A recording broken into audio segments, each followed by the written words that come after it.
My coworker is mad that I speak multiple languages and tried to report me to the manager after I got with her crush, but she failed and instead ended up getting fired. I recently started working at a cafe to support myself through university, and almost everything is fine, but it's very obvious that my coworker Melanie doesn't like me. Her biggest issue with me is that I speak multiple languages, and she hates when I interact with customers in their native language, always saying something like, "Just speak English, they'll understand you," or "Why are you being so extra?" even though I know it makes them comfortable when I speak to them in their native language. I come from Central Europe, and in my home country it is mandatory to learn multiple languages in school. I know English, Spanish, German, and Dutch, though my accent is very obvious when I speak. The town the cafe is in gets a lot of tourists, so I always switch to the language the customer is speaking in if I know it. This has never been a problem until Melanie heard me speaking in a different language and accused me of being spoiled and a privileged little white girl. She told me average people don't speak nor get to learn so many languages and that my daddy's money paid for it. I told her that my family is actually really poor, and I never even met my father, but either way she didn't have a right to speak to me that way. She always tried to pick a fight with me over this, and when I asked a coworker of ours why she reacted that way, they admitted that they suspect she's racist, since she said she felt cheated, that I hadn't told her I'm Polish. Every chance Melanie gets, she tells me that it's disgusting how I am refusing to see my privilege, and how I shouldn't be learning how to speak with local accents, because it's verging on appropriation. I only ever saw her at work because I would never willingly hang out with her after everything she said to me,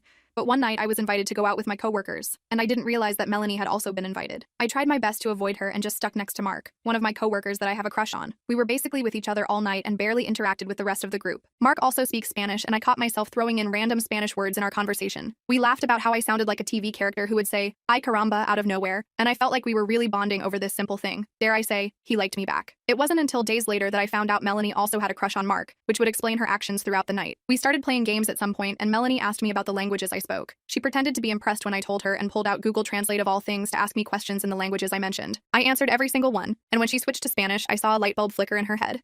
I didn't know what that was about at the time, but it turns out she thought I was showing off by speaking Spanish to Mark, and wanted to embarrass me. When I answered in Spanish, she stopped me mid-sentence and told me she couldn't believe how bad my pronunciation was. She laughed at me and tried to get others to join in, but it was just very awkward. She told me that after hearing my English, she thought my Spanish would be better. Mark and I just looked at each other very confused. I said my pronunciation wasn't wrong. I just learned Spanish by watching Argentinian soap operas, and that's why my accent sounds the way it does. She told me to stop lying and to just admit that it wasn't good, but Mark chimed in and told her that I did in fact speak with said accent, and it's not wrong. My Spanish was excellent. Melanie told him that he didn't have to pretend to not hurt my feelings, and that I had to accept that I'm not good at everything. I was baffled. I burst out laughing, and I could tell she was pissed. I said she shouldn't speak about things she knows nothing about and that she was being an a-hole. I went home after that, and Mark actually walked me home. He kept my mind off the entire situation and just talked about random things. Talking to him felt so natural that I asked if he wanted to talk more in my apartment. One thing led to another, and I can say for sure that he does like me back. The next day, Melanie came over to my house to apologize for her behavior, though it was hardly an apology.